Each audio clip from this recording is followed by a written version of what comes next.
What's going on, guys? Today real fast I want to show you how to remove your front cross member on your Nissan 240SX.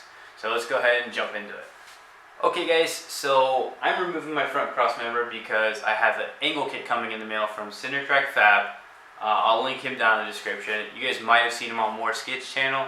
He also has his own YouTube channel called Fab Town. I'll link both of those below. But basically, I relocated my rack back a little bit to adjust for the Ackerman.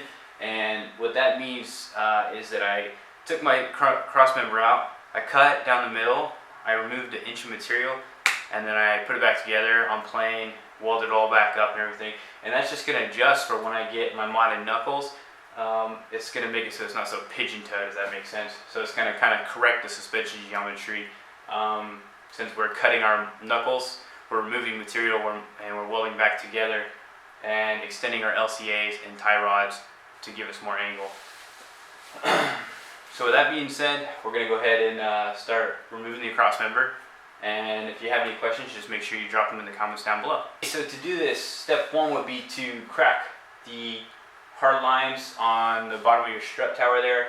They're the ones that go to your rubber brake lines. And all you're going to do is use a 10 mil wrench, crack them loose. You can do it by hand, just undo it from there. But be advised, there's going to be fluid, so you can either evacuate the fluid from the master, or you could just let it leak on your garage floor like I'm doing. No, but I'm using a red cup and a little bit of leakage, but whatever. Just heads up, it does eat paint, so be careful with that. Put some rags down as a preventative measure. So yeah, go ahead and do both sides, and then I'll show you what to do next. Okay, so now that we did that, I'm gonna go ahead and break loose my front cross member bolts, which is going to be a 17 mil socket. And if you look on your LCAs, which are right here, to the front and rear, there's actually two bolts on each side. So you're just going to go ahead and use a 17 mil socket, pop it on there.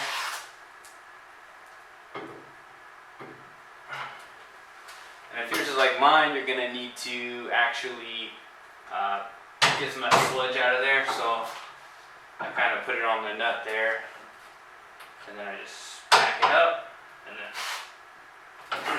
crank it loose. And then from there, you can go ahead and use a small extension and a 17 mil ratchet, and you can just take it off from there. So for this, I'm going to do all 4 bolts. I'm going to break them all loose and then loosen them evenly, so the spring back on the subframe is a little bit more proportionate and even. Also, I have a tiny bit of tension on my jack so that it helps take some of that when it does come down. So let's do that now.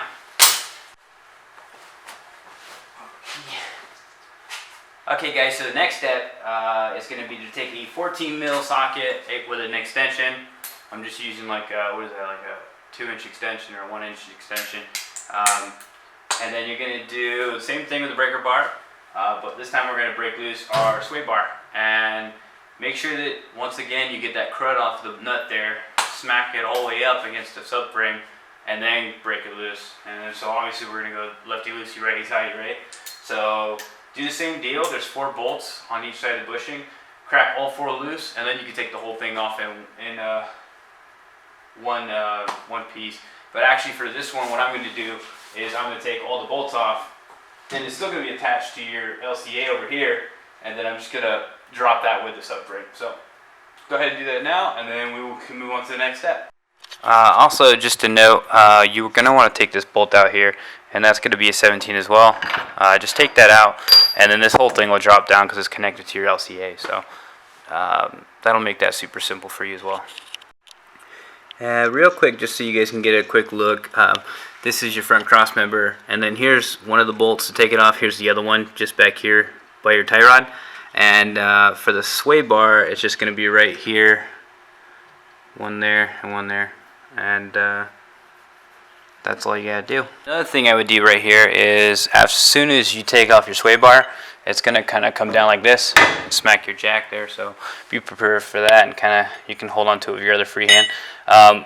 Take note of which way your sway bar brackets are gonna go. There's one that's a nut to a fixed bolt to the frame, and there's one that's a bolt that actually comes out. So that can help you determine which way is going to go where, because one just slides over.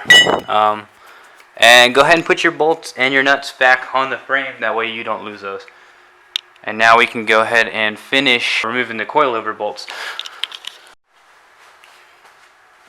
Alright guys, so for the coilover bolts, once again we are going to be using a 14 mil on my coilovers. I have some BC aggressive coilovers. I can't remember if they're different, I'm pretty sure it's the same. But basically I'm going to do the same thing. I broke them already, but you're going to want to break them all loose first. That way the tension's all kind of even. You can just slowly take them off.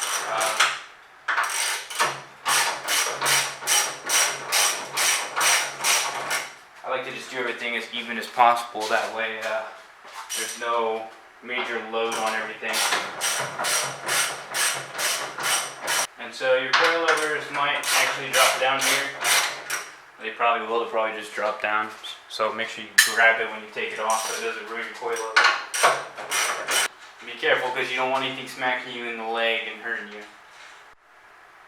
Okay, so just remember that when you're doing this, as soon as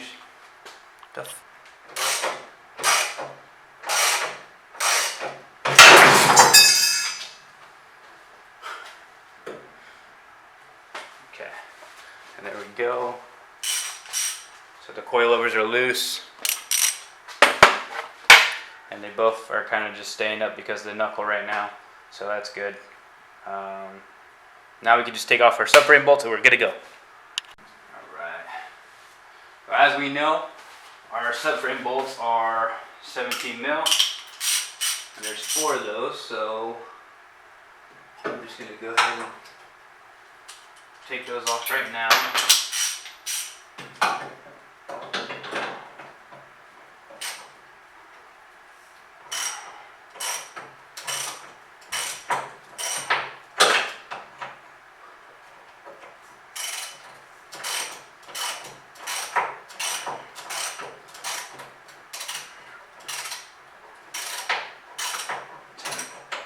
Make sure to be careful not to put your arm in between anything, so if it flies off or whatever, you're not getting smashed there.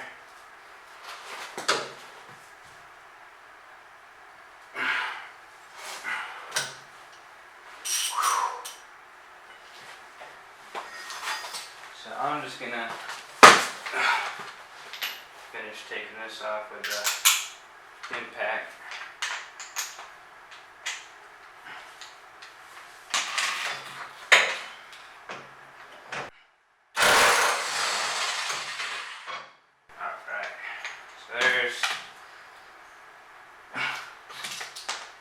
So much grease and sludge. Alright, so there's one bolt.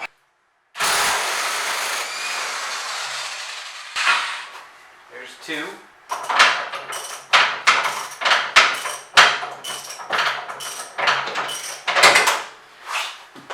And I'm just doing that so I don't smash my arm in between everything.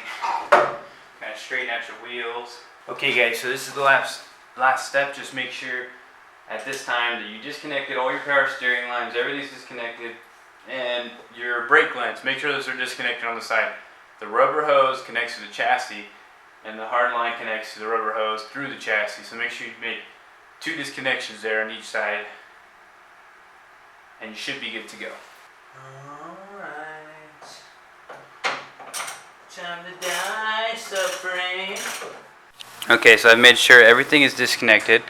And I've taken off the bottom subframe bolts now, and as you can see, if you get that directly in the center there, it holds the subframe up, so it's not going to all come crashing down on your hands.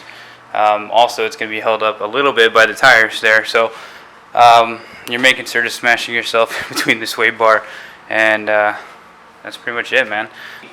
I double checked, triple checked, everything is clear and disconnected from the main chassis itself, so now I can go ahead and lower my jack down a little bit.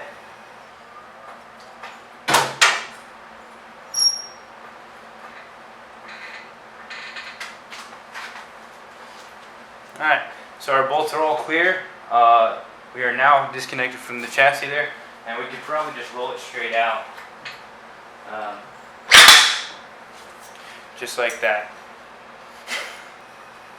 And we should be free rolling. My sway bar wasn't in the damn way. Okay, there we go.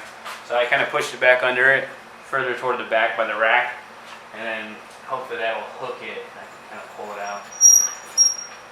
And make sure your coil loaders aren't dragging on anything like mine are.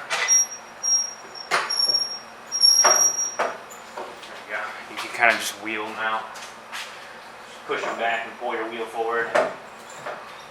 And they're out. Real quick guys, since we have the sway bar connected, if you're having trouble rolling it, I want to give you a quick pointer. Just grab it right here and grab it right here. Don't even worry about the sway bar because it's going to lean on that a little bit, and you can just pick that up and roll it around. It's super easy. So just grab it there, roll it around, good to go. And then you can brace it on some jack stands. Alright guys, that about wraps this video up. Hopefully that was a quick short video. I guess we'll find out after I edit it. I usually rant forever, but I'm trying to make it super simple for you. That way everything is quick and easy to do, because I know most people watching this are doing it as they're watching it and don't want to listen to me rant and rave. So that's how you remove your front cross member from your car with everything put together still. And I'll see you guys next time. Appreciate you guys for watching, and thanks for the love.